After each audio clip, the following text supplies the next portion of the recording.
Skies burned, eyes opened. No one expected the stars to go silent. On July 20th, the world gathered to celebrate the centennial of humanity's first step on the moon. Crowds filled city squares.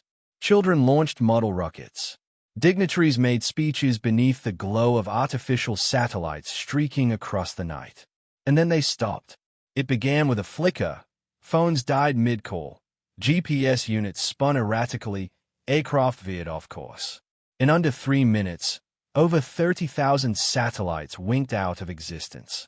One by one, a silent cascade of fire dotted the upper atmosphere, raining fragments of burning metal across the continents. The skies weren't ours anymore. Commander Lyra Hassan stood frozen in the control center beneath the ruins of Armstrong Orbital Station. She had barely escaped the station's disintegration, forced to make a harrowing emergency re-entry in an outdated capsule that had no business surviving. But survive she did, bruised, burned, and furious. Earth was in chaos. Planes had crashed. Communications blacked out. Entire economies collapsed within a day. Military satellites, gone. Early warning systems, offline. Space agencies, crippled. Some nations declared martial law. Others simply went dark. Then came the message. A shimmering tear opened in the sky above major population centers. Holographic projections beamed from orbit. The alien figure that appeared was tall, regal, unmistakably not human. Silver skin, luminous eyes, and a voice like crackling stars. You have trespassed beyond your station. The skies are no longer yours. You will not rise again. Submit, and you may serve. The Vilari. Rumors of their existence had floated through deep space transmissions. Always distant, always dismissive. No one expected them to strike so decisively. With no ground invasion, no negotiations, just orbital denial. To them, space was power. And Earth had reached too far. But Lyra knew better than to believe in final defeats.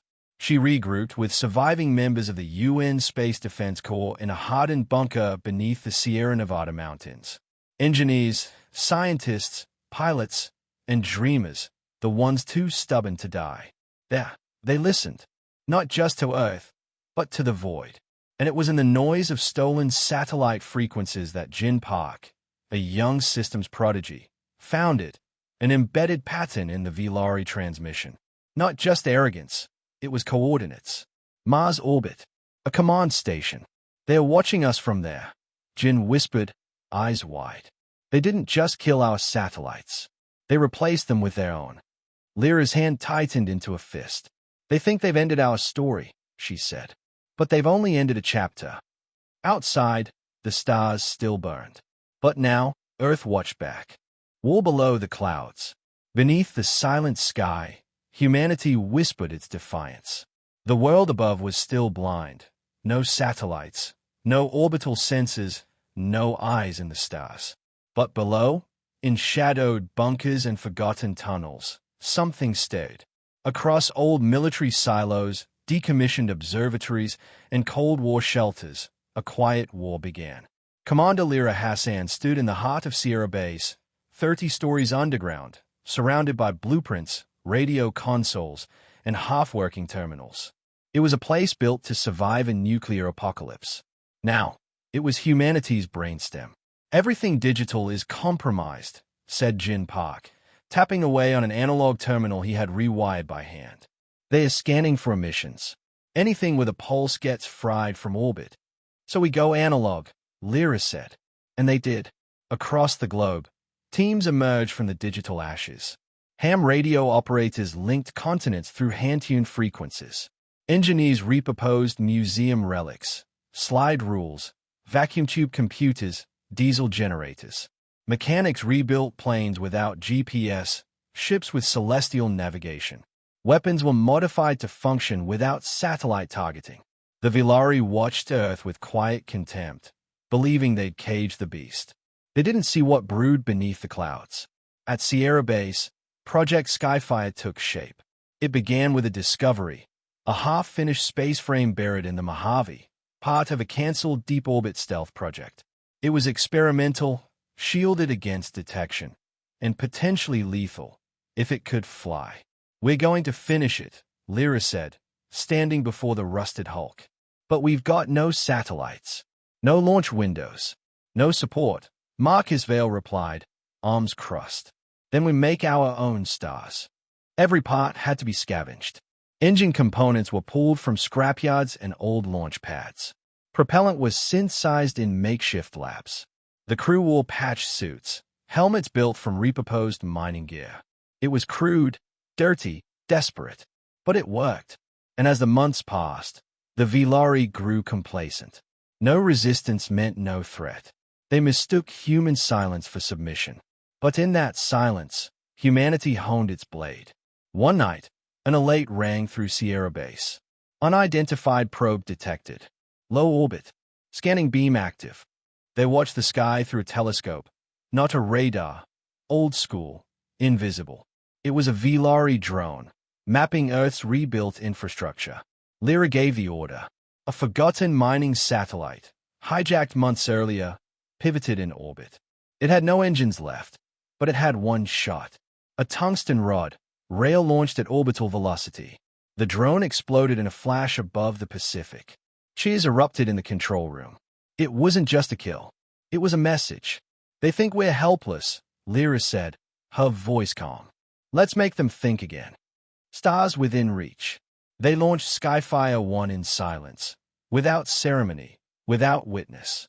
The launch window came during a solar storm, Jin's idea. The radiation spike masked the ignition signature, blinding Vilari sensors long enough for the old underground rail launcher in Kazakhstan to hurl the ship skyward. There was no crowd, no countdown, just a rumble beneath the earth, and then nothing. But above the clouds, humanity was airborne again. The ship was a Frankenstein's monster of human ingenuity, cold-forged armor from scrapped shuttles, a nuclear drive from a mothballed Soviet prototype, stealth plating reverse-engineered from Vilari tech. Inside, it held a 6-person crew, a hardwired AI system, and a mission: reach Mars orbit undetected and strike the Vilari command station. Commander Lyra Hassan floated weightless in the cockpit, her gloved hand gripping the manual controls. This wasn't some gleaming alien cruiser. It groaned with every maneuver, shook under thrust, and reeked of coolant. But it was theirs. Approaching the Mars vector, Marcus said from the navigation console, "We're on course. No detection so far." Jin's fingers danced over a cracked keyboard. "I've masked our signature behind Vilari cargo traffic. If we stay in the blind spot between their orbital relays, we've got a chance." A slim one. As Skyfire 1 approached Mars orbit, the target came into view, a Vilari orbital command station, sleek in silver, bristling with antennae and defense turrets. It pulsed like a living thing, monitoring Earth, directing patrols, analyzing resistance. It had never known fear. Until now. "Deploy the harpoons," Lyra ordered. From the ship's underbelly, 4 tungsten spikes launched into the command station's outer hull, embedding with explosive force. The ship reeled from the recoil, but held steady. They reeled themselves in. In minutes, the crew boarded the enemy platform. The Vilari inside were not prepared for humans in patch pressure suits wielding plasma cutters and railguns.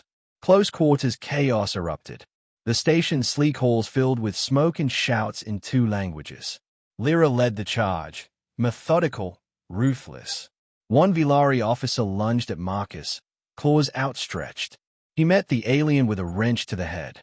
In the control core, Jin hardwired Earth's message into the Vilari comms network, hijacking their deep space frequencies. Across their empire, one sentence rang out, translated into every Vilari dialect. "You took our skies. We're coming for your stars." The station's main reactor blew minutes later, triggered by a homemade virus slipped into its operating system.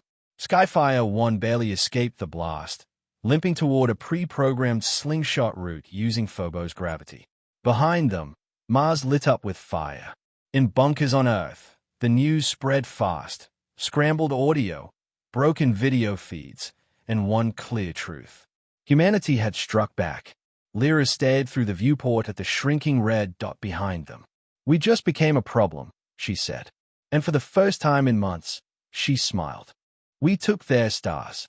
The stars once belonged to the Vilari. Now, they burned. 3 months after the assault on Mars, the Empire's grip began to slip. Dozens of human-made raiding vessels, cobbled together in hidden dry docks, had taken to the void. Earth was no longer defenseless. It was relentless. Commander Lyra Hassan stood aboard Skyfire 3, a former Vilari supply ship now covered in oath-forged armor plating and crude human insignias. They had renamed it Revenant, and today, it led the charge. The mission was bold: strike a shipyard orbiting Telvaron, a twin-star system on the edge of the Empire. Intelligence pulled from the Mars station revealed it was the Vilari's primary dreadnought construction site, heavily defended, but not expecting primitive apes with stolen engines. They were wrong. The human fleet emerged from the shadows of a passing comet. 6 ships in total, silent, cold, hiding in the ice and rock. Engines ignited only at the last second, and by then, it was too late. Target the main hull supports, Lyra ordered. No grand speeches. Just send them to hell. Missiles streaked toward the orbital rings, followed by plasma charges and rail pisses. Explosions rippled across the shipyard. Vilari vessels scrambled, confused by the tactics. These weren't clean, disciplined assaults. They were furious, chaotic, unmistakably human. In one boarding action, Marcus and his team used mining suits to blast their way into a dreadnought under construction. They fought from corridor to corridor, improvising weapons and turning the shipyard's own systems against it. Jin, patched into the station's comms, delivered a final message in the Vilari's own high language. This is not a war of conquest. This is justice. You took our skies. We took your stars. On Earth, that phrase echoed across every remaining broadcast channel. Billions heard it. As the battle waned, the remaining Vilari defenders made a fatal mistake. They retreated. For the first time, the Empire backed away from a fight. The moment was symbolic and seismic. A species they dismissed had just shattered their outer defenses. In the aftermath, humans salvaged what they could: fuel cells, armor plating, navigation logs. But most importantly, Faye. The Empire would now second-guess every planet they ruled, every system they claimed. They now knew Earth wouldn't just defend. It would pursue.